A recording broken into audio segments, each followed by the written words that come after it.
Hello and welcome to our webinar today. Our webinar is going to be on customizing our Pathways project, interpersonal speaking activities with authentic materials for your classroom. Specifically, we're going to look at how you can take an activity and revise it and remix it. So you may have seen a prior title where it was called Revise and Remix. We thought that was boring, and so our new title is Your Turn, Customized Pathways Activities. My name is Amber Hoy, and I'm the director of the World Languages Resource Center here at Boise State, and I'm one of the co-directors of the Pathways Project, and I'm joined today by Kelly Arispe. Kelly, would you like to introduce yourself?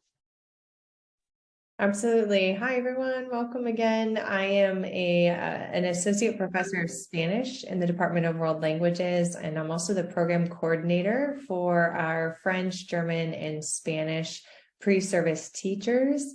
I'm the director of our graduate certificate in computer-assisted language learning, and so I do a lot of work with in-service teachers and pre-service teachers, and it's just a pleasure to be here with you today in our final webinar of the fall semester. I can't believe we're here. We were just talking about that. So grateful to have you all here today.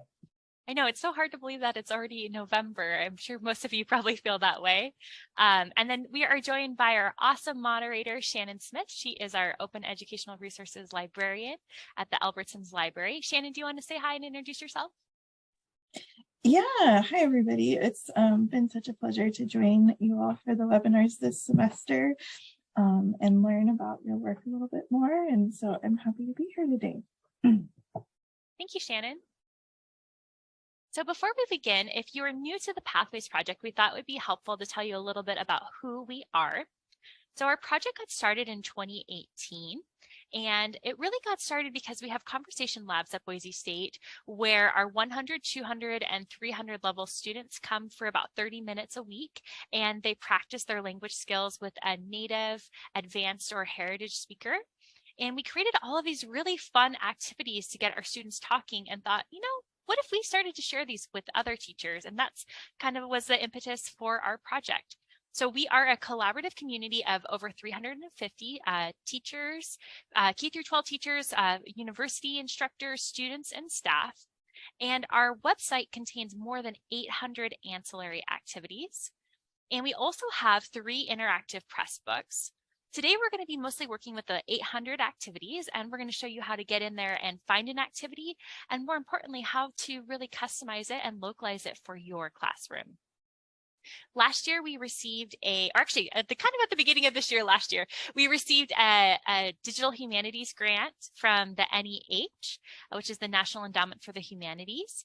And we have been working really hard to help teachers learn how to use digital humanities websites and authentic materials in their classroom. And we are really excited to talk about the 5 R's with you today. So often we talk about how to find OER, but we don't really talk about how to make changes to OER. And that's really the focus of our workshop today. So if you haven't seen these before, the 5 R's are retain, reuse, revise, remix, and redistribute. And retain and reuse basically means you know how to find an activity or you know how to find something and download it.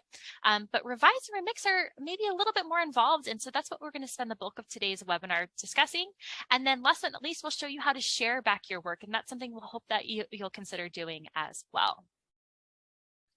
We'd like to ask for everyone to use the chat function today. We love when people respond in chat. So please put your questions, comments, thoughts in there. And Shannon and I and Kelly will also be monitoring it. And we will have time at the end for questions as well.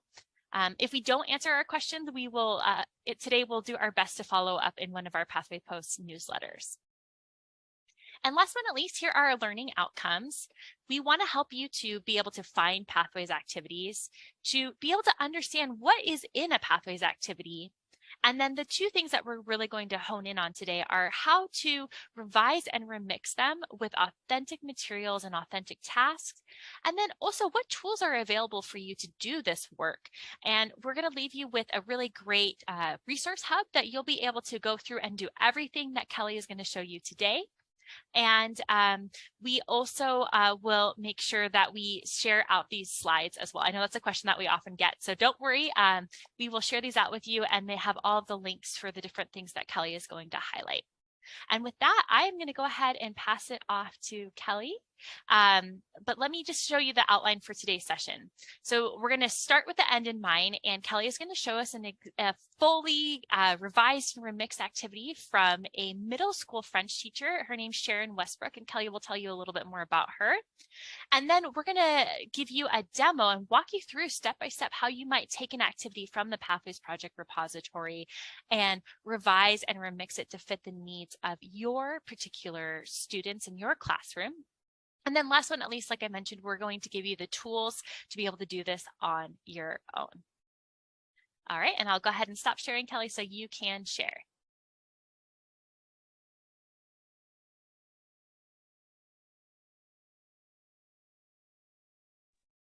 Great. Thanks for the handoff, Amber. All right, I'm going to go ahead and project this. All right, and I just want to mention that we tried to be strategic and looking at who RSVP'd today, and also keeping in mind who views these webinars on demand, to be sensitive to the languages and the levels that we were able to gauge in terms of our participants here today. So we've selected a French 1 and a Spanish 2 activity that we're going to be going over with you. And we're doing that. We're going to be talking to you about the components of the activity, and it's very transferable. So if you're here and you teach a different level or a different language, you're not going to miss anything, because we're going to be talking about these conceptual ideas, but with a very concrete example. And then, of course, like everything in Pathways, really the goal is to make sure that you know that you can take anything and change it. It is for you to adapt and evolve and improve. And so we want you to be thinking about these activities in terms of how would you customize them? What would you do to make it specific for your environment? As Amber alluded, the first thing that we're going to do, I'm going to take 10 minutes to show you an example of an activity that's been revised by a French teacher in a Boise school here in the Treasure Valley in Idaho, where we currently are at Boise State University, and we work with Sharon in the Pathways cohort in the capacity that we have with this grant. And so she's been gracious enough to share that. Before I get there, though, I wanted to talk to you about what we are doing specifically with the grant and how we're engaging with teachers. So whether or not we're working with K through 12 teachers or with university adjuncts and lecturers or with pre-service teachers, we really adhere to these ACTFL core practices. And so this is central to what we do and how we teach it. And we wanted to make sure that today, really the core practice that we're going to be talking about is this backwards design. And so we're going to be showcasing how we can find any of the activities in the Pathways project, which are based on interpersonal speaking. They target this mode of communication. And we're going to be talking about how you could take that activity and you could think about a backwards approach. So right now, a lot of the activities really are focused on speaking, but there's a lot of opportunity to infuse or augment them with authentic materials and really to work on the interpretive mode of communication. And so you're going to see 2 examples where we've done just that. And that's what we do. We start with the end in mind. And when we think about how to build this experience with a very clear understanding of what it is that students will be asked to do and how we can support them through the interpretive phase for that type of task where they have to speak with the language that they have to produce. So that's the conceptual component of today's webinar. This is Sharon Westbrook. This is her picture. And again, thank you to Sharon for allowing us to showcase this. She's actively teaching right now. Otherwise, she would be sharing this with you. So this is what we want to show. I'm going to show you rather quickly the process that she engaged in. And again, we are working with 8 K through 12 teachers here in the southwestern part of Idaho. And we're going to be working with another 10 instructors in the spring in northern Idaho. And what we're doing is we're walking them through a more intensive, experience of getting to do this, and so what you're seeing here is the product of all of the work that Sharon's put in this semester. So the first thing that we want to show you is how to find these activities. So you can see here, and I've put together a bunch of screenshots. I'm not trying to overwhelm you, but I want to show you right here that so when Amber was explaining at the beginning, we have kind of two access points for how you can get to our activities. One of them is through OER Commons, and the other is through Pressbooks. Right now, the Pressbooks that we have, it's kind of like a digital magazine where we host all of our activities in one spot according to the level and the language. The reason why we're not showcasing Pressbooks with you right now is because we only have our Pressbooks for French, German, and Spanish, but very soon we're going to be able to expand that for other languages. So what we wanted to do in order to make this accessible and equitable for all of you who teach different languages and levels is to show you where these activities are in OER Commons. And there's another reason too, which is you'll see this blue button that says Remix, this resource. OER Commons does a phenomenal job of making it very, very easy to find an activity that you like, and with a click of a button to make adjustments that are very, very pertinent for you, for your style of teaching, and then for your students. And that's something that we really want to remind people that come here, that consume either this webinar or look at our activities. We are not trying to impose a way that you do things, but we want to provide a really solid foundation. And so we want to encourage teacher autonomy to be able to get in there and remix them, because you know your students best and you're the expert. So that's what we're going to show you today, is exactly how to do this process. So the first step is, how do I find these activities? Let me show you. So this is our hub in OER Commons, and it's called the Pathways Project. And so Shannon can share with you below here through a URL in the chat, this basically how you would get to our Pathways Project in OER Commons. And so if I were to go here, thanks Shannon for doing that. So if I were able to go here, it's in my groups. Okay, so you can see here, this is one of, you should be able to come here directly. Okay, so you're going to see a menu of folders in the left. All right, and this is going to be able to get you to the language, basically the folder that hosts all the activities for the language that you teach. So it's really important that you first start here and you access the correct folder. So if I were to drill down for French, I can see here that there are 4 folders. So we typically work with levels 1 through 4. In Spanish, we also have some more, some levels 5 and 6, and we're actively working on augmenting those activities at the intermediate and advanced levels as well. We also have Spanish for the professions, and so this is definitely something that we continue to work on. And the great thing about OER is that you can continue to add. It's not like it's a textbook that's published in print and you have to wait for a new edition. We're continually being able to grow this repository. So if you don't see something now, it's very likely that you will see something in the relative future. So this activity is coming from level 1, okay? And it's this activity, all right? And so what I'm going to show you here is that Sharon went here, and her first step was to look and to view the different types of activities that are available. And so when you have your curriculum or you have your unit in mind, the best way sometimes that you can look for some of these resources is to put in, you can see here, there are words that already pop up. So you can put in a keyword, let's say family or food or hobbies. And we always encourage people to put in a search item in both languages. We've done our best to gloss or to tag all of our activities in both English and the target language. So if you don't find something sometimes looking for it in English, try it in the language that you teach. And what will happen is an activity that's tagged with those keywords will pop up. And that's sometimes the easiest way for you to find what you need.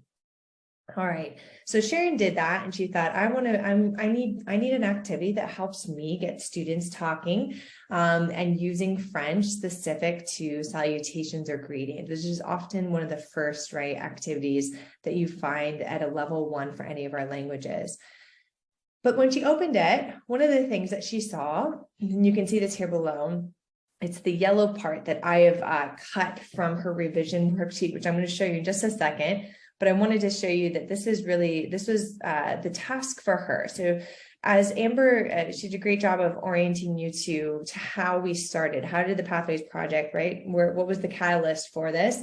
And it was conversation labs at the university level. So one of the things that we really work with K through 12 teachers to do is to look at the activities and then to think specifically about their students, either in junior high and high school, and to revise the activities to make them more appropriate. Sometimes this might be making them more appropriate, more kid-friendly, youth-friendly, and sometimes we refer to things that are at the university in our activities, and so you'll want to shift and change those to maybe their local school, for example.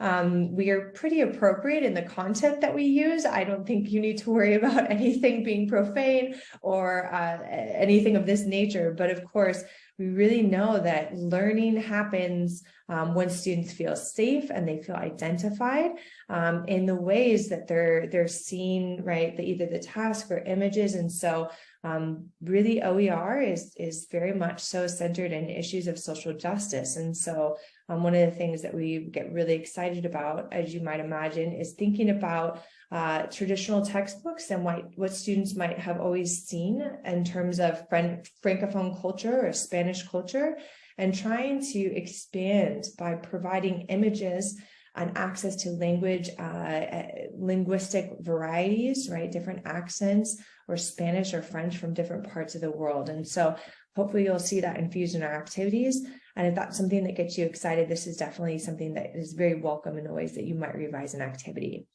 All right, so you can see here below that this is what she did. She took this activity to make it more appropriate for students who are in grades 7 through 9.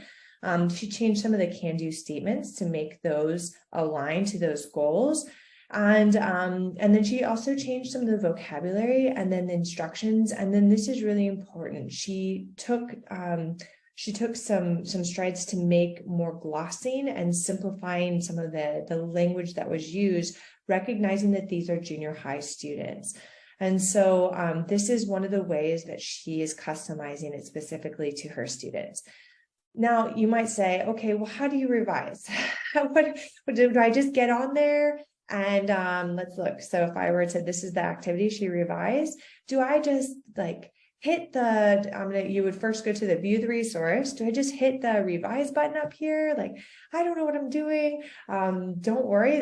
We've worked to create a guide, and this is this guide. And at the end, Amber's going to be able to share that with you. Excuse me. And one of the tools that we've been able to create at the end of every webinar, we've tried to gift you with something, with a product that you can take and use to be able to do the things that we've been showcasing in the webinars. And so this is one of those things that's going to be part of that toolkit that she's going to give you at the end, and she'll show you where to find it. So if you can just look at the screen right now, and I can show you, this is an activity that is a template that we've used with all of the teacher participants in the grant cohort right now. And it's a way to help scaffold them through the process. So there's going to be prompts here to get them thinking about ways that they might want to engage in this process. Sharon has been working on Pathways Project for years now with us. And so, but one of the things, and so she's really familiar with Pathways, but one of the pieces of feedback that she gave us was that this guide was so helpful in her being able to think about ways to do a deeper revision. So beyond just substituting vocabulary words, she was able to really think about, why do I want to revise this, and how can I do that specific to my students? And so as you go down this guide, these questions help prompt you. And then you can see that there's a think part. So this is where we've taken some of the components of the professional development that we've provided, and we put it here, and we try to, okay, these might be some ways that you might revise. And then there is on the actual template that you'll see, this is the one that Sharon has, this is hers, I'm showcasing to you.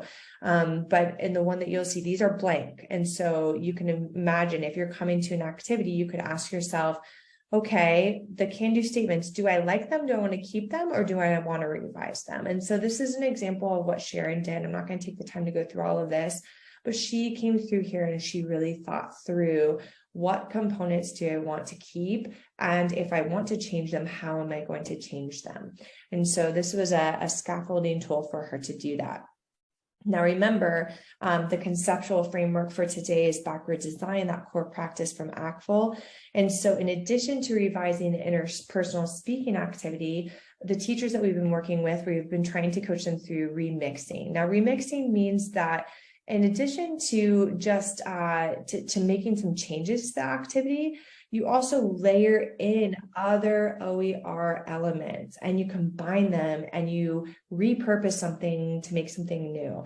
Many of you might have seen like Instagram or TikTok videos, right? Where somebody takes they superimpose themselves into a video. They mock up something with I don't know, they have a side-by-side of somebody famous and they're dancing alongside them, right? That's a remix. What we're talking about is a remix of something that's pedagogical. So how can you combine several materials in one to have this really, really awesome activity? In this case, it's an activity because that's what we do with the Pathways project. So this is another example of a template, again, that you'll have access to that you can use. And what this is centered on doing is helping teachers think about, okay, now that I know what my students are going to be doing, what's expected of them with speaking, what can come before that? What types of materials, authentic materials or digital humanities sites do I want to find and integrate into this existing activity? And so I'm going to actually, so this is, again, this is Sharon's, you can see here, she's chosen some videos.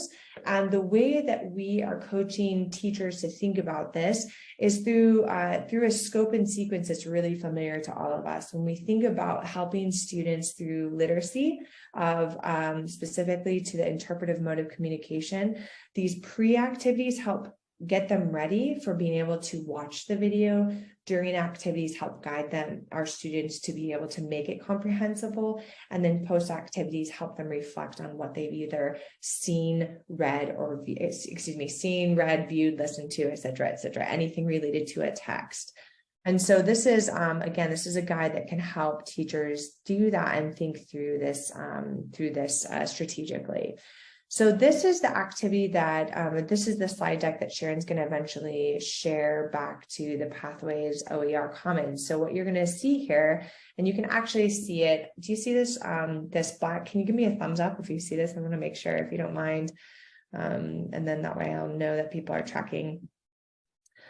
Awesome. Okay, so this remix button shows you that somebody's already gone into the original activity, and what they've done is that they've done exactly what we're trying to showcase today, is that they've hit remix and they've made some changes. And these remixes are so important because you'll find that depending on the level that you teach, most of you that are here with us in person today are from higher ed institutions. And that makes sense because you have more flexibility. You can show up in the middle of your day, and we're glad you're here. But then a lot of the folks that use Pathways Project can't be here today, but they'll watch this on demand. And they're the ones that might also really benefit from seeing a remix that's been already adapted for a level for K through 12. So this is what Sharon did. She went ahead and she revised this slide deck, all of our materials on here. So if I go back to this activity, something that if you haven't really explored this yet, this is really important to know, that all of our activities come completely fleshed out. What does that mean? We don't just tell you what we think you should do to get your students speaking. We actually provide the bones of the activity. Everything is there for you to actually hit play. But we've changed the way that we talk about it. We used to say classroom ready, that these activities are classroom ready. But what we realize is that we really want to not just encourage you to know that all the components of the activities are here. We want you to also know that you can change them, you can modify them. So what does that mean? It means that when you come down to these materials needed, if you find an activity that you like, when you click on these ones specifically, it's going to prompt you to use a template. This means that if you don't like this guy and you want to switch him out with somebody else, I'm teasing, okay, you can change him out with somebody else. You have the ability to do that. You hit use template and it's yours. And so everything that we have here, it's for you to adapt and change, and you have the power to do that with literally a click of a button. And so what flows down here are some suggested ways that you can stay in the target language to facilitate that experience for your students, and some wrap-up questions. And then we want to remind you that all of these activities start not just out of, what we think would be fun and cool for students, but they're very centered in standards-based practices. So you're going to find the ACTFL World Readiness Standards here. You're going to find in our particular context in Idaho, we have our content standards. And then we work heavily with these can-do statements. Can-do statements don't assess student learning, but they help with ideation. They help with us thinking about what are realistic types of tasks then I can ask of my students according to the level. And so that's what you're going to find here. You're going to find standards, can-do statements. You're going to find all of the materials and editable materials. We give you permission to do that, and we encourage you to do that. All right, so now you've seen, and if I were to go through this is what so before this video didn't exist. And what Sharon did is she found a video that she thought would be really helpful for students to see, where salutations are modeled for students. And this is actually a context in Paris. And they go through exactly how you're supposed to give a kiss. It's not a frontal kiss. In fact, your lips never touch the cheek even. And so it goes through things like this. It's quite cute, very appropriate for junior hires who are probably like, what is this, right?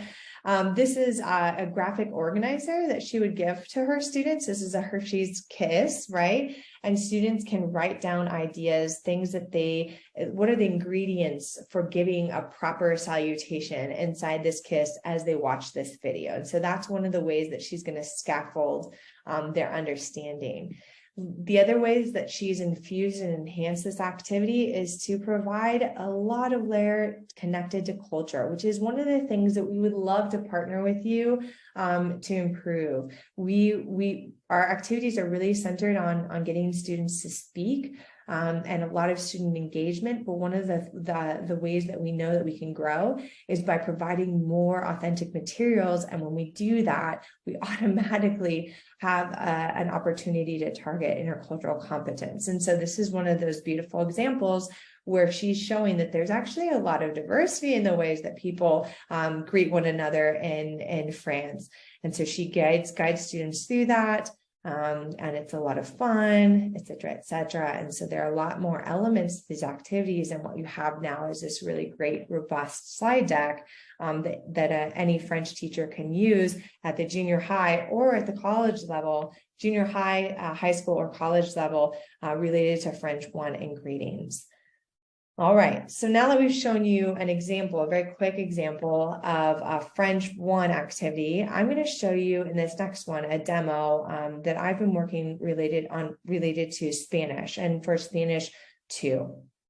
And so I'm going to show it to you in a different way. So what you're going to see are kind of two ways of revising and remixing, and hopefully by showing you two different examples, it's really clear and will meet the objectives or the learning outcomes of this webinar today. So again, what I've done here is I've pulled out screenshots or elements of the activity. So let's first start with the title. So Spanish 2 foods. This is really cruel because I think, everyone's a bit hungry right now at the time of the day. And so we're going to talk to you about food. It's just perfect. So this is an activity that would be appropriate for second semester at the university, or for the second year if you're working with junior high or high school Spanish students. The thing that I like to do, so I'm going to talk to you now in the first person. So I'm not showcasing Sharon's activity. Now I'm talking to you about how I prefer to work with these activities. And so this might resonate with some of you, and it might not. But we're hopeful that maybe by seeing again two different examples, it can just give you the tools that you need to get in there, start viewing this, and to again infuse these activities with your expertise. So I like to, when I'm looking at an activity and I'm thinking about how I want to revise it, I like to get a really good sense holistically. I can do this in about 4 to 5 minutes. I go to the activity, I click it, And these are the things that I look at first. I first go to the description to get a sense of what is it that students are going to be doing. Again, all of these activities are first and foremost Pathways interpersonal speaking activities. So these are activities not where the instructor is going to be talking to the students, but where the instructor is going to be facilitating students talking to one another. And that's really, really important. And so in this activity, students are going to survey one another to determine how much their classmates like or dislike certain foods. Okay, all right, so that's good. So I have an idea. And then there's some question and answering at the end about foods and preferences. I can see very clearly the proficiency level. And by the way, oftentimes these activities with just a little bit of tweaking can be either drilled down, or they can be adapted to a lower level, or they can be spiraled up to a higher level. So that's another way that you can always revise our activities. The key words for me are really, really important because they're semantic topics. So I'm not so concerned about specific vocabulary items, but that's my philosophy. I know a lot of high school teachers, when we work with them specifically, they know they have to work with a certain group of vocabulary items for final assessment. And that's we always tell teachers, no problem. You can get in there and really quickly change out the words to match your curriculum. But for me, I look at these keywords to understand a little bit more. What are the targets? Like, what are the general holistic things that we're going to be working with here? Again, we have our standards and these can-do statements. So I have a good sense for what we're doing. I always, in the activity, click on what are the under materials, and I open them up to get a sense for what are the actual materials that I'm going to be working with. And these are screenshots. So these give you an example of things that are going to be really typical for you to find in any of the Pathways activities. We work a lot with Canva.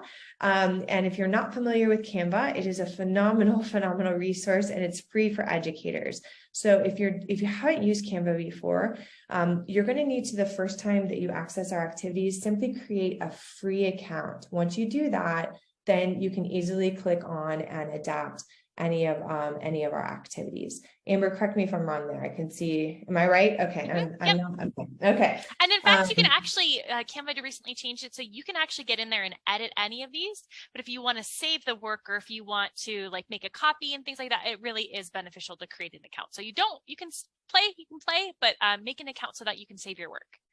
Yeah, it's really easy, and it's great because you can very quickly see it automatically saves, like as if it were a Google Drive. It saves everything that you've touched basically in one really nice place. So and once you start using Canva, you'll want to use it for everything. It's very addictive. So this is an example of components that you'll find in every activity. Again, they're not suggestions of what you should do. They come with the materials already fleshed out for you. So this is that survey. And then this is regarding a warm-up. So all of our activities have a warm-up, a main activity, and a cool-down, and then they come with a slide deck.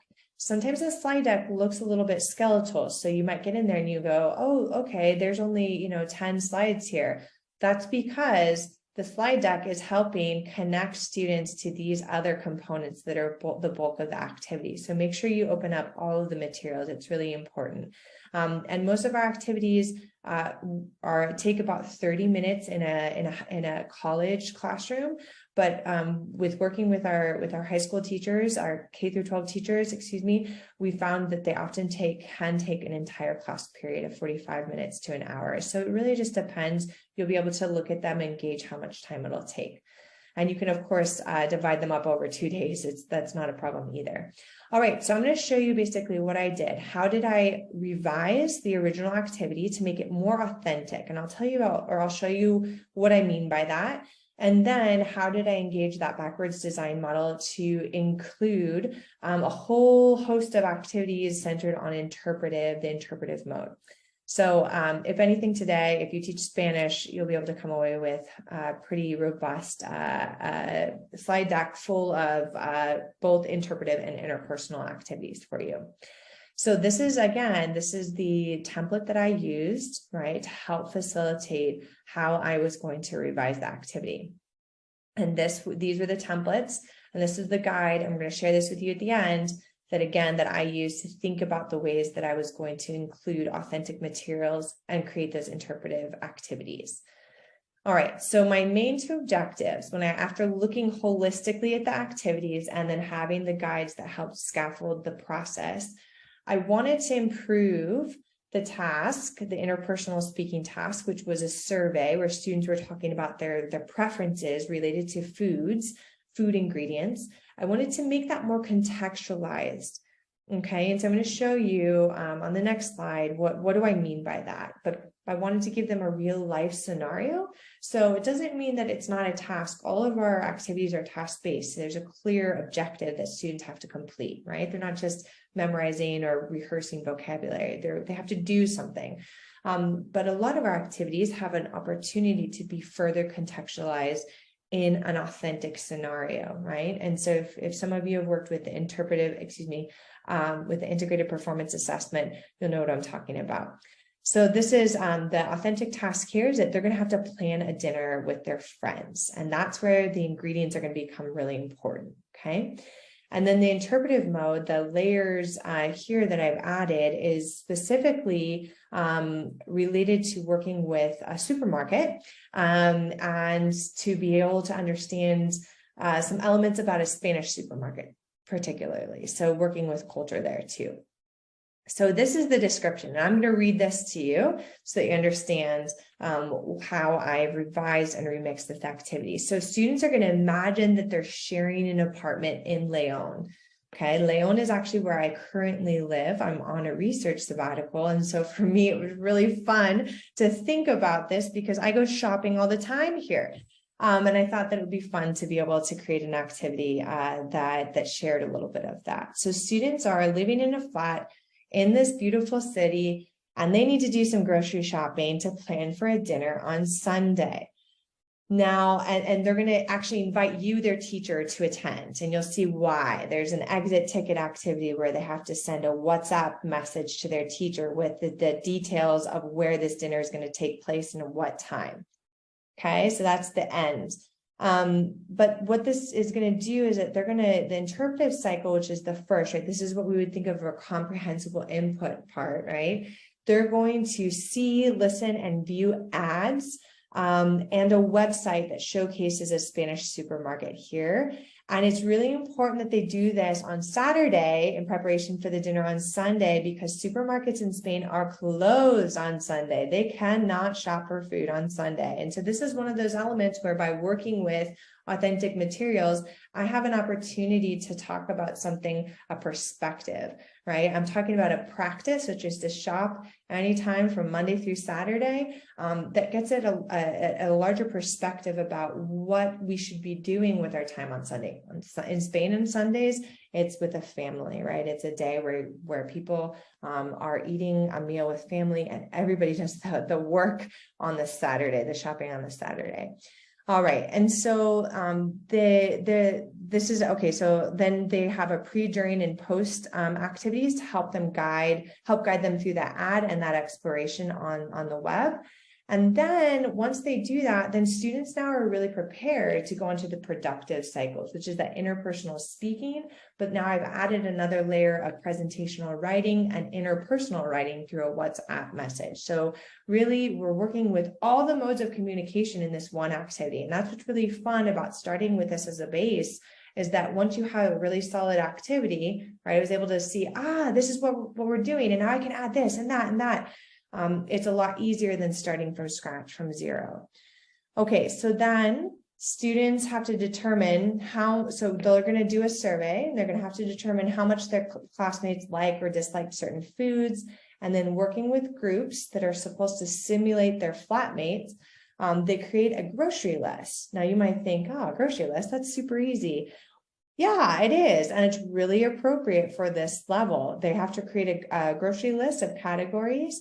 And then at the end, they have to write some notes about what they think that they're going to create for this dinner and where and when. And so we're working with lists of food, which is really appropriate for the novice level, but we're really getting at the novice high, because ultimately they're going to send their teacher a message saying where this dinner is and when it is and what they're going to eat. They're going to be using sentence level descriptions to be able to tell a little bit more detail about this dinner. All right. So this is the remixed activity, and I'm going to go back here just one second. Oh, yeah. Sorry, let me open this up. All right. So this is what you would see now. You would see this activity, and it'll show you, if you were to go back, it would show you, right, that little button to the right that says remix it with a little pin. And that would be your guide to knowing that this activity has one that just has the interpersonal speaking, or it has an expanded version. And so again, what you're going to want to do, by the way, there's this part about the Boise State repository. Once you've read this, then you can just scroll down. This is just showing you how you would be able to access these tools, these activities, and then how you would be able to share them. But what you want to get to is ultimately the title of our activity and then the description. I just went over the description with you. And you can see I've changed. So the ways that I revise this activity is I've changed some of these keywords to add in supermarkets and lists specifically. I've also expanded the can-do statements. This is really important to me because I wanted to be able to give students the chance to really work with culture. And then I wanted to add in this shopping list as a product that they were going to be working on. I also have this other element here of interpersonal writing, because when you're exchanging chat messages, which we do all the time, right? We do that probably more than talking on the phone now, especially young people. This is a really important mode of communication that we need to prepare our students to be able to do. And so I've used a WhatsApp or chat simulator to create like a mock experience for them to be able to respond to my chat message. And then below here, again, this is, for me, this is the gold, right? This is where you want to make sure you go. These are all the materials. So if you were to be able to click on this, what you're going to see is, would you like to make a copy of this really, really long titled Google Slides presentation? Say yes, I want to make a copy. And what that does is now that gives you your own slide deck, okay? And all you need to do is you just need to put your name in front of it, okay? And then store it wherever you want in Google Drive. If you are a Microsoft Word or Microsoft fan, then all you have to do is download this, and you can choose the type that you want. So what you're going to see here is a slide deck that looks a little bit similar to the original activity, but it has a lot of other layers built in. Let me show you what those layers are. So I'm ultimately working with, so I've added this entire interpretive mode of communication. If you don't speak Spanish, please forgive me. I didn't gloss this in English, but most of our activities actually do have an English counterpart. So one of the things that we're going to be doing is to working with our remixed activities to provide an English counterpart. And so this is an example of ways I've gone in here and I've added activities. This is, if I were to click on this, I'll show you here. Every time I go shopping here at the supermarket, this is playing, and it's a joke in my family that if you go shopping for that day, you're going to be singing that little lemma or that little, theme song for the rest of the night. And so what I wanted to do was to be really cruel and do that for me. No, I'm just kidding. I wanted to bring that in as an activity. So I would play this, and then I would ask my students to think, what type of business do you think this theme song represents? And I'd say number one, and I would use this as an opportunity to recycle key vocabulary that they would have seen. Is this representative of a salon where people get their hair cut? Is this a clothing store? Is this a pet shop? Or is this a supermarket? Okay, so I would play this, they would think, they would be able to very quickly respond with a 1, 2, 3, or 4. This is for a novice level, and so this is a very appropriate warm-up for them. On the second one, I have a very short clip here that is an ad that Mercadona uses, and this gives them their response. So I would play this once for them, and they would say, oh yeah, this is responding to number 4. This song is talking about a supermarket. These are what I call pre-activities. Students aren't yet navigating on the website. What I'm trying to do is to prepare them. We're talking about a supermarket. Okay, supermarkets have categories that they have foods that you buy. This is a supermarket specifically in Spain. I'm using very clear cognates here, what are typical foods and what are different foods. And so the second time I play the video, the students would be able to write on their scratch paper words or products that look similar to what they would see at a Fred Meyer or at an Albertsons, for example, and foods that are different. And by the way, on the slide deck, all the instructions for the teacher are here below, helping them understand how they could do this.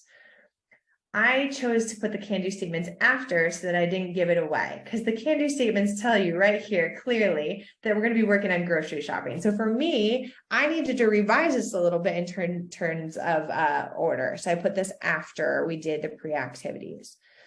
And you can remember one of my goals was to make this an authentic task. And so that's what this is. I'm telling students, look, we're going over this vocabulary, not because it's unit 6 and it's really important to review the vocabulary.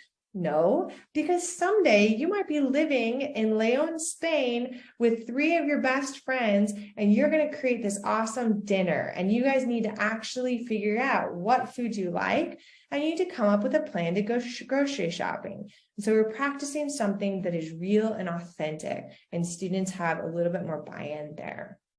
All right. And so what they're going to do essentially is that they're going to go, and let me show you on this page because it's glossed. And so I'll go back to showing you the slideshow. This is an example of the ways that I'm trying to scaffold my students being able to navigate an authentic material, which is this website. So I'm going to share this website with them, specifically this page. And you can see here all these beautiful categories of foods and drinks, products at a supermarket show up.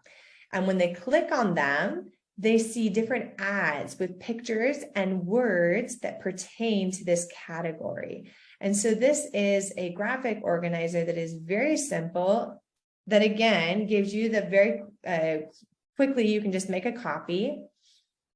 You can make a copy. Come on. Sorry, here we go. Too many windows open in my desktop, I think. So very quickly, and I thought of teachers, photocopying this and being able to cut this into short little sheets. But this is what students would need to do in their group. They would need to go on to this site, and just using this site, where am I? Here. So just using this site, they would go into 3 different little categories and then find a few examples of foods. What am I trying to do here? I'm trying to show them what it would be like shopping at a supermarket in Spain. Some of the foods are going to look really similar, and then some of the things are going to look really different. For example, there is a clear ham leg. This is a very, very important part of any Spanish grocery store. There's an entire aisle dedicated to olive oil and to literal ham legs with the hoof. And this might be shocking to some students, but it's really, really important to Spanish culture.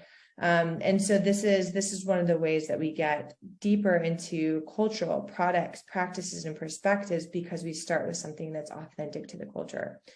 And so these are ways that the activity has been remixed. We've now remixed it with authentic materials in these activities. And then just really quickly, I'm just going to show you, this is the element that was created. This is also a template in Canva, and students would be able to use this as a grocery list where they could then work together after they've done a survey, figuring out what their likes and dislikes are. I'm going fast because we want to show you the product here at the end of what we're going to share with you. But basically, students get to a point where they now in groups, after they've talked about their likes and dislikes, they can now work together to create a grocery list and then write down a couple sentences about this dinner, ultimately resulting in this WhatsApp message that they're going to send. And by send, I mean write down on a piece of paper. And they're going to be able to share this as an exit ticket activity to their teacher. And so this most likely would cover at least 2 days in a high school scenario, and potentially a full class in a university scenario. It really depends on you and how much time you have. But this is one example of how you can take an activity and then you can build out these elements. To do this, it took me about an hour and a half today to go in here and add these different elements. And so, but you don't have to do it at this level. And we're working with teams that are doing it at this level. You can go in and you can simply revise the activity as it is. and you can change around some vocabulary items. It's really up to you. It's what you need. And you have full autonomy and the power to be able to do a very quick revision or a deep revision based off of your needs. I'm going to leave it here and let Amber stop share, take it from here so she can show the tool that we've created to help guide you through this. Thank you so much, Kelly. That was so helpful to go through the full process. And so now if you're wondering, wow, Kelly showed some of these really great tools like the template or the guide, and where do I find those? We put them all into one convenient place. So we're going to share this link in chat for you, but it's called the Pathways Project Hub. And basically it's broken into 4 parts: how to find an activity, how to revise it. And again, that revising is all about customizing the activity to fit the needs of your classroom. How to remix an activity. So like Kelly showed us how you can take some authentic materials like the ad from the jingle from the grocery store, or that commercial, and bring culture to life and build intercultural competency, and also perhaps maybe work on building their interpretive skills as well. And then last but not least, we hope that once you create an activity that you will share it back with the Pathways community. So we have 4 parts to this, and what you will see is that it is interactive, so you can come in here and you can click on the link to get right to our page. It will walk you through step by step how to find an activity. And you can also just go to the particular parts by clicking here at the top. So if I want to go to just to revise, I can click on revise and it'll take me specifically to that part in the activity. But a couple things that I just want to bring to your attention. So Kelly showed us that Sharon really benefited from using this revise template. And I think Kelly also used that as well when she went through and, just even looking at some of the questions can really help prompt you to be like, well, how do I want to make this work for my students? So all of these are hyperlinked and I can click on it and it'll make a copy and you have your own editable version of that template that you can use as many times as you would like. We also have some quick videos for how to make changes to Google Slides or how to make changes to the materials in Canva. So again, many of the cool printable cards like the surveys, things like that, question cards, they're created in Canva and they're very easy to change, but we have about a 1-minute video here that you can watch if you are doing that for the first time. Now, remixing, again, as Kelly mentioned, is optional. You might just want to revise the activity as is an interpersonal speaking activity for your students, but we hope that you'll take the time to consider remixing it and building in the interpretive pieces as well. It'll really make it so that you can have a full, like Kelly said, even though potentially a 2-class period, 3-class period long activity that builds on itself, which is really wonderful. And so we have a suggested order for you, but these are all materials that you can go in and access as you'd like. This particular one I want to draw your attention to, it's a guide that we put together. We talked about this in our last webinar, but it is full of examples of authentic materials, digital humanities, and openly licensed design resources. So as you go through and you want to find a video or you want to find, maybe you're doing an activity with travel and you're looking for like a travel website that you might be able to use, you can go through here and there's some really wonderful examples, but there's also search tips, and that's something that we a lot of teachers have told us have been really helpful. Sometimes it's hard to know how to find these really cool websites. And so we have tips here for you. And then, let me go back here. We have some different templates here to help you remix. So similar to how Kelly showed the revise, we also have a remix template. And we have this other guide that I'm going to open up, and there's a great video that Kelly created here at the bottom that'll talk to you about it. It's about an 8-minute video we encourage you to watch. But if you're like, wow, Kelly, like, how did you come up with these really fun ideas for students to get them prepped before they go in and start exploring the grocery store website? Well, we have a whole booklet full of pre, during, and post activities that you can use as examples. And one other really helpful piece is this table right here. to help you think about what might be appropriate for your students. So again, Kelly was working with novice level students, so a grocery store list is absolutely appropriate, right? If you're working with more intermediate students, these are some of the things that might be more appropriate for them to work with. So we have so many tools, and we hope that this guide will be helpful for you to go in and find everything really that we've created this semester for teachers. And we'll give you a link to our newsletter, but if you're not a part of our newsletter, we encourage you to subscribe to that. Today, we will send out the video recording, the slides, and then I will also put in the other recordings for the webinars from this series in case you missed them, because there's some really helpful information in there. Last but not least, before we open it up for questions, I just want to draw your attention here to this share your activity section. So we have step-by-step instructions here for you once you have created an activity on how to share it back to the Pathways Project community. It's about five or six steps, really easy, and we tell you exactly what buttons to click. Sometimes, you know, you're in there and you're like, I don't know what this stuff means. What is this jurisdiction stuff?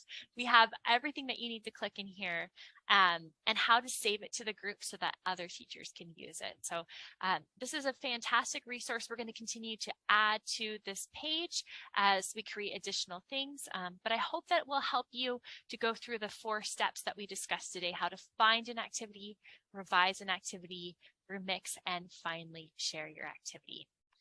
So with that, we would love to open, oops, let me go to this next page. We would love to open it up to any questions that you might have. I think Shannon put in the chat how to subscribe to our newsletter. Thank you so much.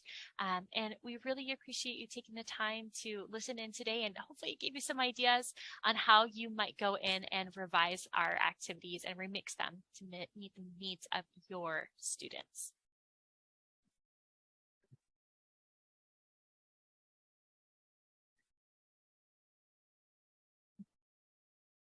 Feel free to, if you have oh, I see a question. Hi, Erica. Yeah, thank you so much, Erica. Feel free to take yourself off mute. We're a small group here, so you can ask your question if you have a question. Or Moriel has a great question. What does it look like when you share a remixed activity? When you share a remixed activity, let me see if I can pull up. When you share a remixed activity, I think I need to just go back to, see if I can go back one here. Not gonna let me go back to when you share it, it will say here that it was remixed by Kelly Arispe, for example, here, and it will link to the original activity as well if I were to click on this. So that's actually what's kind of cool is if you go to the version history, you can see the original activity, and it you do not need to change the title, though it is helpful if you wanted to maybe say like, oh, this is for, in Sharon's case, for example, this is for middle school French, for example, or high school French, or, you know, maybe Kelly, I could see her even doing like something about shopping for her flatmates and her teacher as the title, you know, so if you want to change it, I think that is helpful. But there's always a way to kind of follow the breadcrumbs back to the original activity. Yeah, and also too, if you see something that if you see that there isn't something for what you want and you have an idea, please don't feel like you only have to revise or remix. You can also create something new, and that we don't have instructions on how to do that. But if you want help with that, we can help you do that too. So we have a team of students and staff that we work with, and so always feel free to reach out to us if you have something that you'd like to contribute that would be new. We can provide that support to you as well. And Muriel says, and the list of authors just keeps growing on. Yes, so you can, in theory, you could remix a remix of a remix, but you can see here, I clicked on the version history and it shows me here, this is the original activity, and then this is the original author. So it's always giving credit to the author, and you can kind of follow the breadcrumbs back to see what it looked like at the very beginning if you want it. Yeah. Kelly, I have a question, if you don't mind, please. I was just wondering if you could go back to when you were showing the activity in the upper right corner, it said remix or something. How did you get to that? I don't seem to find it. But yeah, I saw it on your presentation when you shared, but I cannot find it on my own. Please, no thank you. problem. Yeah. So one of the, and maybe Shannon, you can share out the direct link to OER Commons again. So the direct link is going to actually take you directly to this, which is our pathways. So if you're new to OER Commons, you can join different hubs or different groups. You can join as many as you like. There are a lot of wonderful resources that exist for world languages. So it would be worth your time to just search for your language or for language teaching or content that is of interest to you. The link takes you straight to our group. And this is where if you are, let's say, if you're looking for a Spanish activity and you're looking for something, I don't know, at level 2. Actually, let me show you level 1. We have more remixed activities at level 1. Why aren't they showing up? There it is. Okay, so do you see the difference between, and by the way, you can pin an activity that you specifically want to come back to, which is nice. But what you'll see here is this remix button, and that tells you that there's an original and that this activity has been remixed for a different purpose. And what we're trying to do with the teachers that we work with is to encourage them to explain why they remixed it, because those notes are really helpful. Actually, all of these activities have a comments feature at the bottom. And this is something we often forget to encourage our audience members to do, which is if you use this activity and you find it to be helpful, leaving a comment is really helpful. The more think of like when you go to TripAdvisor, right? The more comments there that somebody can say, like, try this specifically, or this didn't work, it was a total flop, that type of information is actually really helpful to us, because then we know how we can either improve it or we know what is particularly of use to others. So yeah, did I answer your question?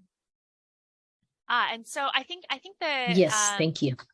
Okay, good. Sophia and Muriel's question overlaps. So Muriel says, why isn't there a revise button? So that is a tricky thing with OER Commons. It really should say revise and remix. Basically, that remix button is just your edit button. Just think of it as your edit button, and you can use it for revising, you can use it for remixing, or for both. If you do not see the remix button, the reason is because you are not logged in. So you'll see that on the hub that I shared with you, there's a reminder there for you. You do need to create a free account with OER Commons. And then what that will do is that gives you it will allow us to attribute the activities that you revise and remix to your name. If you didn't have that, you would go on here and just make a change and they wouldn't know who made it. So that's why you have to have a free account. It's cool though, because you can also save activities like Kelly mentioned and keep them kind of in your personal folder. And there's also too in OER Commons, they're rolling out a new layout. And so we were showing you the old layout, which is, it looks like this.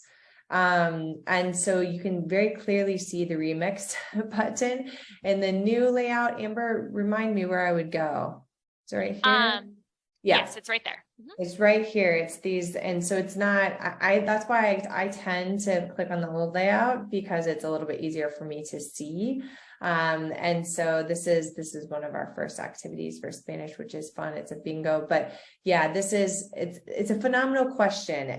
Actually, we've talked about this, about how it's kind of confusing, because remix doesn't just mean you're remixing, it can also just be revising. So it's basically the edit button is a better way to think about it.